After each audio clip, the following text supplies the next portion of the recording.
Welcome to Introduction to ES6. After watching this video, you will be able to define ECMAScript 6, also known as ES6, and describe how to use new features that have been added to JavaScript as part of ES6. ES is short for ECMAScript. ECMA is a standards organization that creates a wide range of global information and communications technology standards. JavaScript adheres to ECMA's specification ES6, which came out in 2015. The newer versions of ES are named after the year of release. The most recent is ECMAScript 2020. ES.next is a dynamic name used to refer to the forthcoming version of ECMAScript. ES6 is a version with changes that had a major impact. In JavaScript, the main changes are let, const, arrow functions, promises, and class. You are familiar with using variables, or vars. A var has a global scope. Once declared, a var can be used or referred from anywhere in the code. This is challenging, especially with huge projects where you have many variables to maintain. In ES6, you use let and const in addition to var. Let allows you to restrict the scope of variables within the block where they were declared. This limited scope is called local scope. In this example, num has scope just within that block. Line 7 will throw an error as num is out of scope. Const allows you to declare constants whose values cannot be changed. Line 3 throws an error because num is defined as a constant whose value is 5. You can use both let and const in React programming. Arrow functions allow you to declare functions the same way that you declare variables. Using this syntax is a shorter and cleaner way to work with functions. What you see here is how a function was written in the older ES5 JavaScript. Below, you can see how it is written in ES6. A function can also be declared with let and const just like a variable.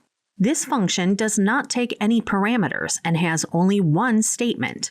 Notice that there are no curly brackets. Arrow functions are called like normal functions. They can also be passed as parameters for callbacks.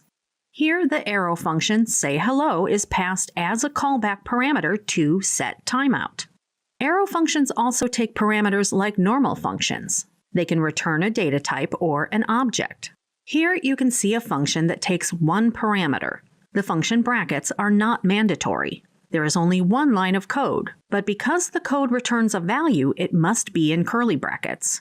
This is a function that takes two parameters. The function brackets must be put around the parameters list.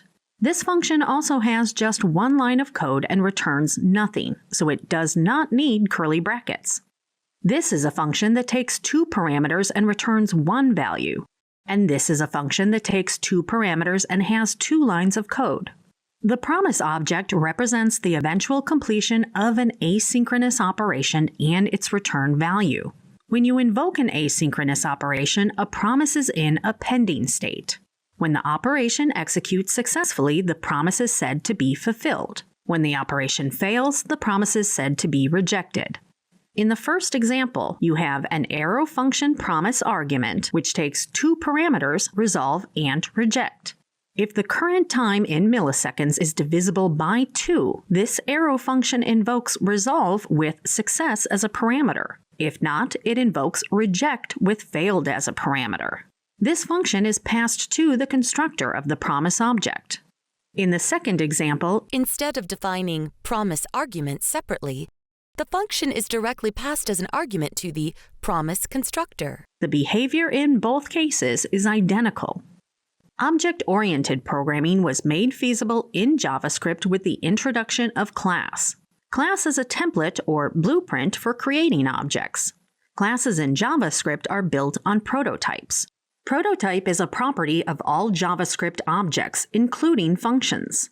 A function can be used to create an object instance. Here, this refers to the current object, but not all object-oriented programming concepts are available with function prototypes.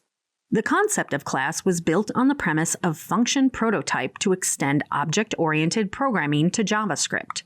Here, the first console log will print the entire prototype of the person1 object. The second console log will print the name, and the third console log will print the age.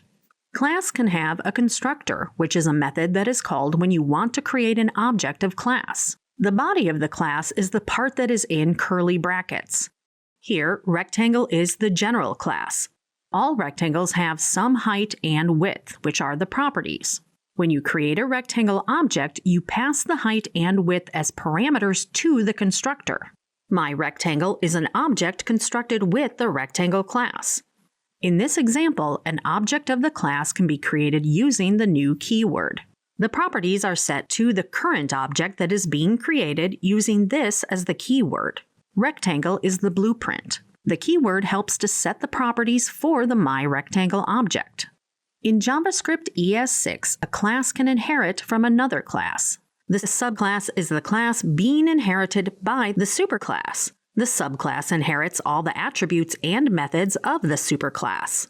React components use inheritance to build user-defined components.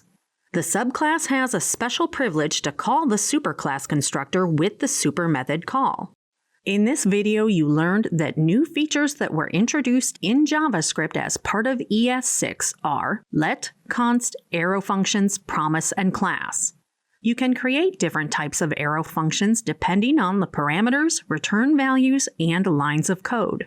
And object-oriented programming was made feasible in JavaScript with the introduction of class.